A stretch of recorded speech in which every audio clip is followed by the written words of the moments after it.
one housekeeping thing from last game. Why did you guys elevate Davis and then inactivate him? That's something Joe and I talked with Davis about. I'd keep that in-house, but Davis has done a good job for us. Is that like a reward, essentially? Yeah, I'm not going to get into the reason why, but that's something Joe and I talked about. Where does Landon stand at this point? I thought he did some good things. Last week, that was his last up, so we'll see as we get going here the rest of the way. How are Adoree and Xavier looking for this game? I think Adoree's getting better, and then with Xavier, it's just how his fingers are healing. So I think they get a little bit better each week. Either of them practice this week? X no. Adoree, I think we'll see. Coach, you faced a lot of good receivers this year, but you might be facing the best in the league this Saturday. What makes Justin Jefferson so good? What do you see when you look at him Sure. on tape?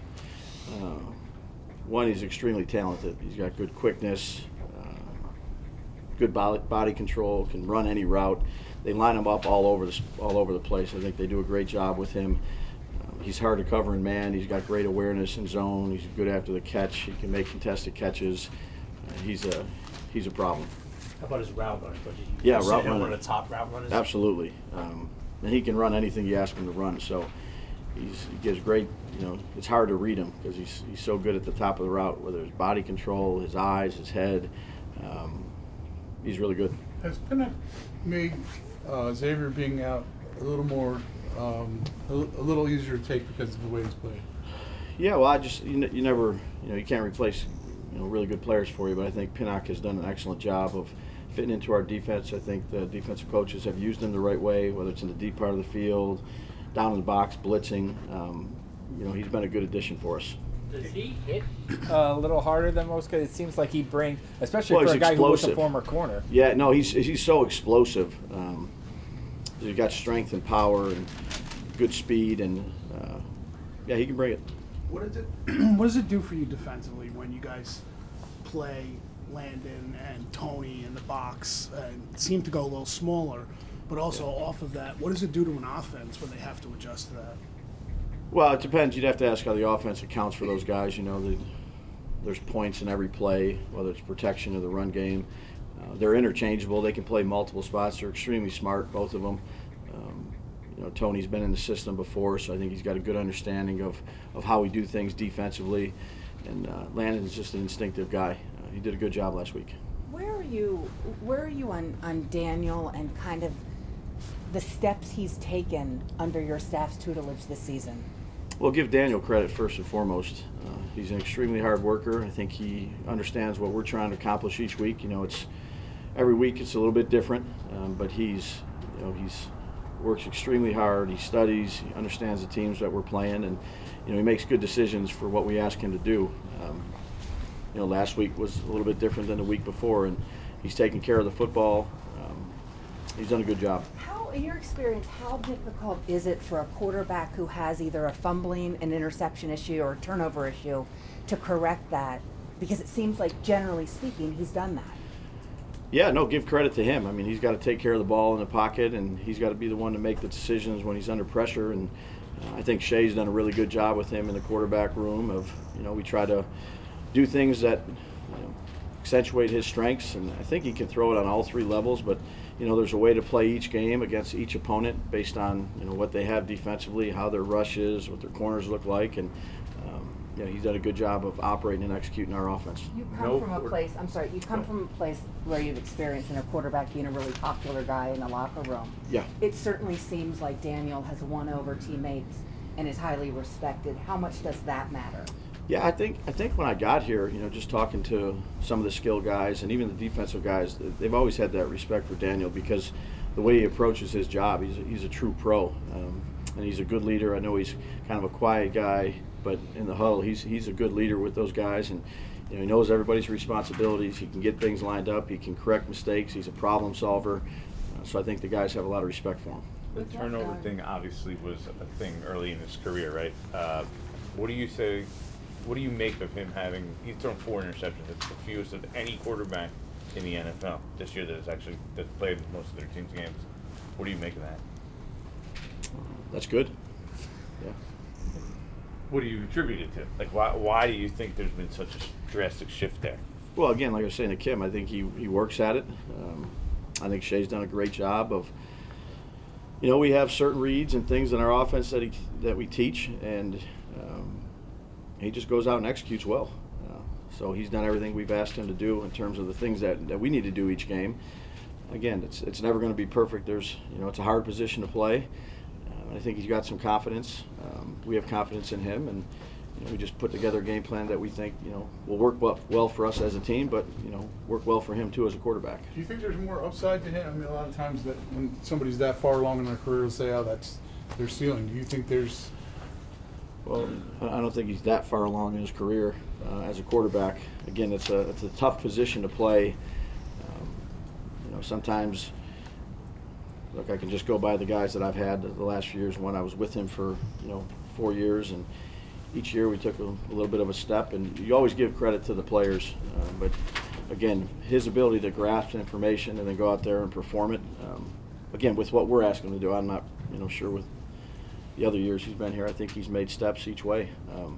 Certainly things to improve on, but conscientious, hardworking, tough, competitor.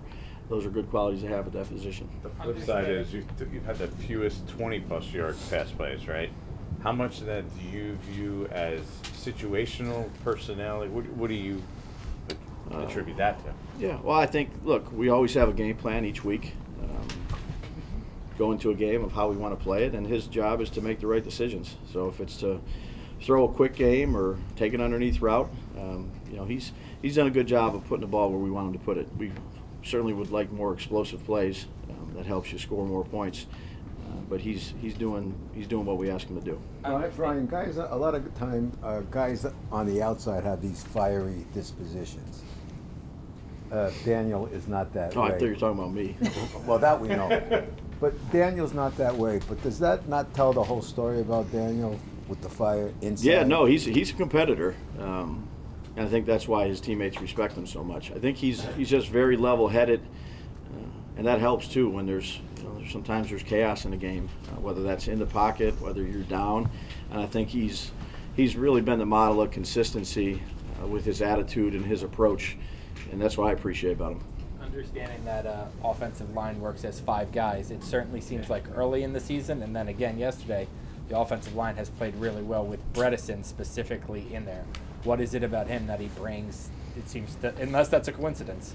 Yeah, no, he was in there for that 18-play drive. I think Ben's has done a good job. He's been a good player for us when we've asked him to be in there. He's coming back from an injury. I thought did some good things last game. Still, you try to work those guys in that are coming back.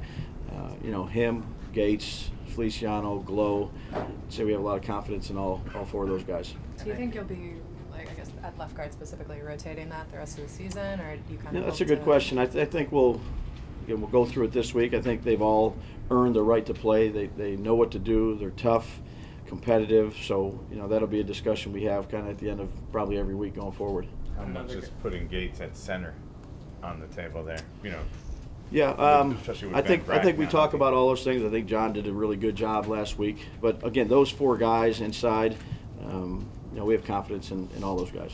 And that's a walkthrough. Do you have anybody else out today that? No, the 2 guys would be. If we're out there running around, the 2 guys would be Dory and Shane. Everybody else would be doing something. What about Kevin O'Connell, coach? He's a first-year guy like yourself. Yeah. We all know what he's doing out in Minnesota. Yep. Talk about the job he's done. And do you have a relationship with him at all? Yeah, I do. I wouldn't say it's, I'll call him up on the phone every day, but, if I see him out at the combine or something. I actually went out and worked him out when he was coming out for the draft. Another guy you worked out? Yeah, so show my age, but yeah, he's done a really nice job with that team. They've won a lot of one-score games. Give credit to the players, but give credit to him and his staff too. They got a lot of good coaches on that staff, and to be where they're at right now is a testament to him and his team. Smart player. Good, Pat? No. Okay. I may have interrupted. That's all right. Yeah, smart player, really good guy, good family. He's done a nice job for that organization.